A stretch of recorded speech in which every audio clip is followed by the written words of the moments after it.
Good evening, and welcome. It's been a while since we last spoke, but the news cycle, as always, keeps on spinning. Tonight, we delve into the most controversial policies implemented by the Trump administration. These policies have sparked significant debate and controversy, reflecting the administration's unconventional approach to governance. From showerheads to immigration, healthcare to legal practices, and the federal workforce, Trump's policies have left no stone unturned. Join us as we dissect these policies, examining their justifications, their impact, and the ongoing debates they continue to ignite.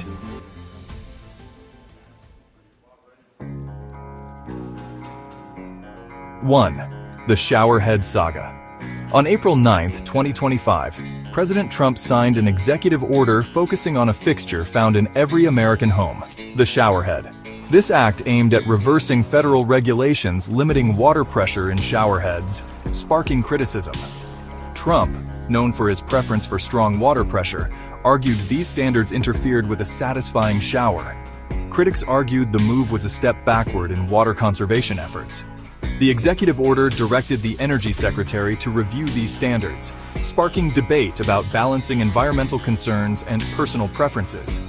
The showerhead saga became a symbol of the Trump administration's approach to regulation, prioritizing deregulation over environmental considerations. 2.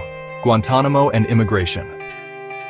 In January 2025, the Trump administration issued an order that sent shockwaves through the international community. Guantanamo Bay, the controversial detention facility established in the wake of the September 11th attacks, would once again be used to house detainees. This time, however, the detainees would not be suspected terrorists, but migrants seeking asylum in the United States. The order, which directed the Department of Homeland Security to prepare Guantanamo for the arrival of migrants, was met with swift condemnation from human rights organizations and immigration advocates. They argued that detaining asylum seekers in a facility synonymous with human rights abuses was cruel and inhumane, and that it violated international law. The administration defended the move, citing the need to address the surge in migration at the southern border and the lack of available detention space within the United States. They argued that Guantanamo, with its existing infrastructure, provided a secure and humane facility for housing migrants, while their asylum claims were processed. Within weeks of the order, hundreds of migrants were transferred to Guantanamo, their arrival marking a new chapter in the facility's controversial history. The administration maintained that the migrants were being treated humanely and that they had access to food, water, medical care, and legal representation. However, reports from human rights groups painted a different picture, alleging overcrowding, inadequate medical care, and limited access to legal counsel. The use of Guantanamo to detain migrants drew sharp criticism from international organizations, including the United Nations, which called on the United States to close the facility and uphold its obligations under international law.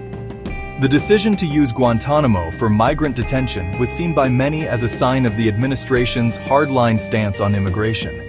It came amidst a series of other controversial immigration policies, including the expansion of the border wall, the separation of families at the border, and the reduction in the number of refugees admitted to the United States. 3. Trans and LGBTQ. On January 28, 2025, President Trump signed an executive order that ignited a firestorm of controversy, particularly within the LGBTQ+ community. The order, titled Protecting Children from Chemical and Surgical Mutilation, aimed to restrict access to gender-affirming care for minors, framing it as a form of child abuse. The executive order directed federal agencies to withhold funding from healthcare providers and institutions that provided gender-affirming care to minors, including hormone therapy, puberty blockers, and gender-affirming surgeries. It also sought to restrict the ability of transgender youth to participate in sports consistent with their gender identity. The order was met with immediate backlash from LGBTQ+ advocacy groups, medical professionals, and legal experts. They argued that the order was discriminatory, harmful, and based on misinformation about gender identity and the medical care provided to transgender youth. They pointed to the consensus among major medical organizations, including the American Academy of Pediatrics and the American Medical Association, that gender-affirming care is safe, effective, and medically necessary for transgender youth. Legal challenges to the executive order were swift and numerous. Civil rights groups filed lawsuits arguing that the order violated the Equal Protection Clause of the 14th Amendment and the Affordable Care Act's prohibition on sex discrimination in healthcare. They argued that the order was motivated by animus towards transgender individuals, and that it would cause irreparable harm to transgender youth by denying them access to essential medical care. The legal battles over the executive order are ongoing, with federal courts issuing conflicting rulings on its legality. 4. Lawyers and the legal system. President Trump issued a presidential memorandum in February 2025 titled "Preventing Abuses of the Legal System and the Federal Court." The memorandum, widely seen as an attack on the legal profession, outlined a series of measures aimed at curbing what the administration perceived as frivolous lawsuits and judicial activism. One of the most controversial provisions of the memorandum granted the president the authority to revoke the security clearances of lawyers who had represented individuals or organizations deemed to be hostile to the United States. This provision, critics argued, was a blatant attempt to intimidate lawyers and discourage them from representing clients who might be critical of the administration. The memorandum also called for the establishment of a commission to investigate alleged abuses of the legal system, including the filing of frivolous lawsuits and the use of litigation for political purposes. Critics argued that the commission was stacked with partisan appointees and that it would be used to target lawyers and organizations that held opposing political views. The legal profession reacted with outrage and condemnation. The American Bar Association issued a scathing statement, calling the memorandum an unprecedented attack on the independence of the legal profession and the rule of law.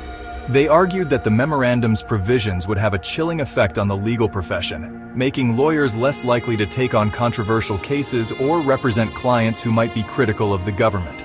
The memorandum's targeting of lawyers was seen by many as part of a broader pattern of attacks on the judiciary and the rule of law by the Trump administration. The administration had repeatedly clashed with the judiciary over its policies, and Trump himself had frequently criticized judges who ruled against him, calling them so-called judges and accusing them of being biased against him. 5. Federal workforce upheaval. In the first days of his new term, President Trump signed executive orders signaling a dramatic shift in the administration's approach to government personnel.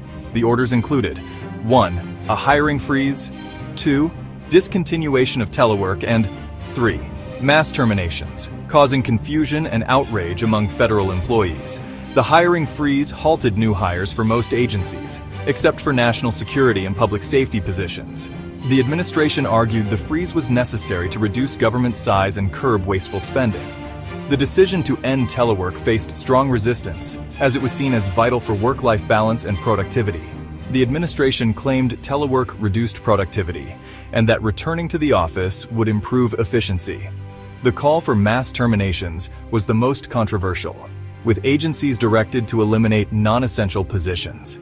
By late February, over 30,000 federal employees had been fired, creating an atmosphere of fear and uncertainty.